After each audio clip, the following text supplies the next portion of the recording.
नमस्कार, आपका नए और प्रेस वीडियो में हार्दिक स्वागत है। सभी पेंशनर्स, केंद्रीय कर्मचारी, राज्य कर्मचारी के लिए खुशखबरी। जी हां, डीएम में बढ़ोतरी ऐलान और तीनों किस्तों का एरियर को लेकर वित्त मंत्रालय से मीटिंग को लेकर बड़ी खबर आ चुकी है, जिसकी पूरी जानकारी आपको सबसे पहले इस वीडियो में देखने को मिलेगी। साथ ही कर्मचारी व पेंशनर से जुड़ी अन्य भी 3 बड़ी महत्वपूर्ण खबरें आ चुकी हैं, जिसकी पूरी जानकारी आपको इस वीडियो में मिलेगी। तो बने रहिए आप इस वीडियो का लास्ट तक और जानिए इन महत्वपूर्ण खबरों को सबसे पहले। इससे पहले अगर आपने अभी तक भी इस वीडियो पर एक लाइक नहीं किया हो तो एक लाइक कर दीजिए, क्योंकि आपका एक लाइक ही हमारी मेहनत का फल होता है। वही चैनल को भी फ्री में सब्सक्राइब नहीं किया हो, सब्सक्राइब कर लीजिए, ताकि आगे भी आपको कर्मचारी और पेंशनर से जुड़ी हर एक लेटेस्ट अपडेट सबसे पहले देखने को मिलते रहे।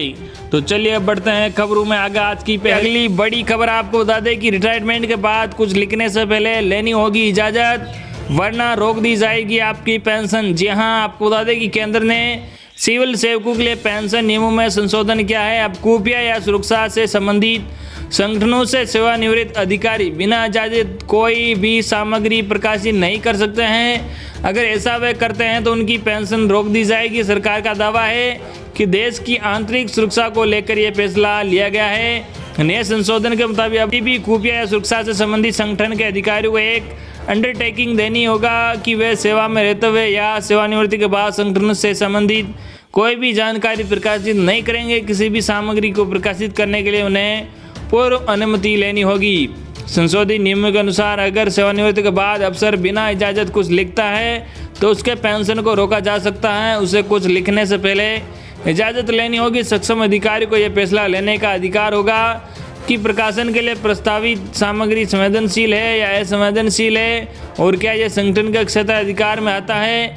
क्या है नया कानून? केंद्रीय सिविल सेवा पेंशन नियम 1972 में संशोधन करते हुए डीओपीटी ने एक क्लोज जोड़ा, जिसमें कहा गया है कि सेवानिवृत्ति पर आरटीआई अधिनियम की दूसरी अनुसूची में मेंशन्ड संगठनों में काम करने वालों को ऑर्गेनाइजेशन के प्रमुख से पूर्व मंजूरी के बिना संगठन के डोमेन से संबंधित कुछ भी प्रकाशित करने की अनुमति नहीं दी जाएगी।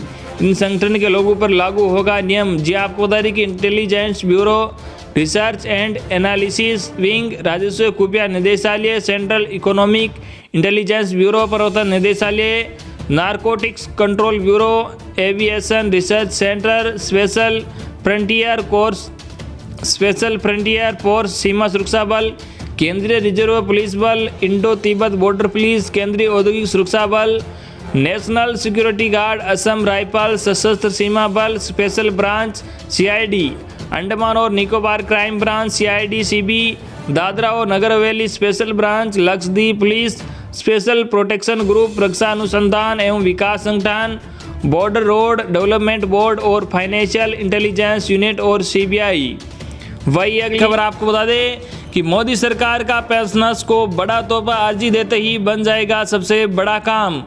जी आपको बता दें कि फैमिली पेंशन के नियम और आसान कर दिए गए हैं। ऐसा कोविड-19 महामारी के चलते हुआ है। केंद्रीय मंत्री जितेंद्र सिंह की माने तो अब अगर फैमिली पेंशन का क्लेम आता है तो डेथ सर्टिफिकेट देखकर परिवार के योग्य सदस्य को उसे तत्काल जारी कर दिया जाएगा। कागजी कार्रवाई के लिए कोई नहीं रुकेगा। डॉक्टर जितेंद्र सिंह ने कहा कि अगर पेंशनर्स की मृत्यु कोविड या नॉन कोविड के कारण से होती है तो दोनों ही सूरत में उनके परिवार के सदस्य को फैमिली पेंशन जारी कर दी जाएगी। इसके अलावा मोदी सरकार ने 2 और बड़ी रियायतें भी दी हैं। सरकार ने कुछ ऐसा ही गवर्नमेंट सर्वेंट के साथ भी क्या है। इसमें सीसीएस पेंशन रूल 1972 के रूल 88 को आधार बनाया गया है। इसके तहत अगर किसी सरकारी कर्मचारी के सर्विस के दौरान मृत्यु हो जाती है तो प्रोविजनल फैमिली पेंशन जारी कर दी जाएगी। ऐसा पे एंड अकाउंट ऑफिस को कागज पूछता ही होना चाहिए। यही नहीं, प्रोविजनल पेंशन की मियाद भी बढ़ाकर 1 साल कर दी गई है। जिस तारीख को सरकारी कर्मचारी रिटायर्ड होंगे उन्हें उस दिन से 1 साल तक प्रोविजनल पेंशन मिलती रहेगी। इसके लिए एचओडी की इजाज़त लेनी होगी। सीसीएस पेंशन 1972 के रूल 64 के मुताबिक प्रोविजनल पेंशन 6 महीने के लिए ही दी जाती है, लेकिन कोविड केस में इसे आगे बढ़ाया गया है। प्रोविजनल पेंशन का प्रावधान। जी आपको बता दें कि आदेश पर एजी ऑफिस बदौड़ के पूर्व अध्यक्ष हरिशंकर तिवारी जी ने कहा कि प्रोविजनल पेंशन का प्रावधान शुरू से है। किसी सरकारी कर्मचारी के रिटायर होने पर आपात स्थिति में उसे प्रोविजनल पेंशन ग्रांट होती है। ये पेंशन उसकी लास्ट ड्रॉ सैलरी पर बनती है। वास्तविक पेंशन और प्रोविजनल पेंशन की रकम में खास अंतर नहीं होता है। कोविड को देखते हुए सरकार ने इसकी म्याद 6 महीने से बढ़ाकर 1 साल कर दी है। यानी जिन लोगों को बीते साल प्रोविजनल पेंशन आवंटित हुई है उन्हें ये 1 साल तक मिलेगी। मोदी सरकार के ऐलान। आपको बता दें कि मोदी सरकार ने पहले ही इस साल रिटायर्ड हो रहे लोगों को बड़ी राहत दी है। सरकार ने कोविड-19 महामारी के कारण पेंशन नहीं बन पाने की स्थिति में प्रोविजनल पेंशन देने की बात कही। केंद्रीय मंत्री जितेंद्र सिंह ने बीते दिनों ऐलान किया था कि रिटायर डेट से 1 साल के लिए उस पेंशन का इंतजाम किया गया है। उनके मुताबिक महामारी के दौरान कर्मचारियों को नियमित पेंशन पेमेंट ऑर्डर पीपीओ जारी होने और पेपर वर्क पूरा होने तक प्रोविजनल पेंशन दी जाएगी। ये व्यवस्था फैमिली पेंशन पाने वालों के साथ भी होगी। पेंशन फॉर्म देने में दिक्कत। जी आपको बता दें कि केंद्रीय मंत्री ने कहा कि महामारी के कारण सरकारी कर्मचारियों को दफ्तर में पेंशन फॉर्म जमा करने में दिक्कत हो सकती है। ऐसा भी हो सकता है कि वह सर्विस बुक के साथ क्लेम फॉर्म पे एंड अकाउंट दफ्तर में जमा कर पाने की स्थिति में न हो। खासकर दोनों दफ्तर अगर अलग अलग शहरों में है तो ये दिक्कत और बढ़ जाती है।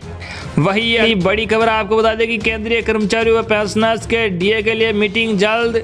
जाने कब आएगा 3 किस्तों का एरियर। जी आपको बता दें कि केंद्र सरकार के कर्मचारी और पेंशनर्स अपने महंगाई भत्ते और उसके एरियर का बेसब्री से इंतजार कर रहे हैं। इस बारे में कर्मचारी संगठन के प्रतिनिधियों और वित्त मंत्रालय के अधिकारियों के बीच बातचीत के बाद जल्द ही कोई फैसला होगा। केंद्र सरकार के कर्मचारी को प्रतिनिधि संस्था नेशनल काउंसिल ऑफ जेसीएम और वित्त मंत्रालय तथा कार्मिक और प्रशिक्षण विभाग डीओपीटी के अधिकारियों के बीच इस मामले में वार्ता होनी है। कर्मचारी को जुलाई से बढ़ा हुआ महंगाई भत्ता और डीए का एरियर देने के लिए बातचीत मई के अंतिम हफ्ते में होनी थी, लेकिन आर्थिक अखबार मिंट की एक खबर के अनुसार ये मीटिंग अभी तक नहीं हो पाई है। इस महीने होगी मीटिंग। जी आपको बता दें नेशनल काउंसिल ऑफ जेसीएम के अनुसार ये मीटिंग अब इस महीने यानी जून में होगी। दिल्ली में कोविड के प्रतिबंधों की वजह से डीए के 3 बकाया किस्तों के भुगतान के बारे में मीटिंग नहीं हो पाई। सातवें वेतनमान आयोग के मुताबिक ये बकाया 1 जून 2020 के बाद की 3 किस्तों का है, लेकिन केंद्र सरकार ने 30 जून 2021 तक इस पर रोक लगा दी थी। मिल सकता है इतना डीए। जी आपको बता दें कि सूत्रों का कहना है कि केंद्र सरकार ने अपने 48 लाख कर्मचारियों और 65 लाख पेंशनधारियों को महंगाई भत्ता डीए देने की तैयारी कर ली है। इस बात के पूरा आसार है कि सरकार डीएनएस अलाउंस की बढ़ी हुई राशि यानी 28% के हिसाब से कर्मचारियों के खाते में डालेगी। हालांकि इसमें थोड़ी देरी हो सकती है। सरकार ने इतना तो भरोसा दे दिया है कि सभी कर्मचारियों को डीए मिलेगा। अब लड़ाई केवल एरियर की है। 1 जनवरी 2020 से लेकर जून 2021 तक 18 महीने का एरियर बकाया है। अब एरियर भी कर्मचारियों को मिल जाए, इसके लिए प्रयास शुरू किए गए हैं। असल में डीए की राशि देने के लिए सरकार तैयार है, लेकिन कर्मचारी संगठन एरियर के भी भुगतान पर जोर दे रहे हैं। तो ये थी आज की लेटेस्ट और बड़ी खबरें जो हमने आप तक पहुँचाई है। आई होप कि आपको आज की सभी की सभी लेटेस्ट खबरें पसंद आएगी। इस वीडियो पर ज़्यादा से ज़्यादा लाइक और इस वीडियो को ज़्यादा से ज़्यादा आपके मिलने वालों के पास ज़रूर शेयर करना, ताकि उन तक भी ये खबरें पहुँच के। धन्यवाद।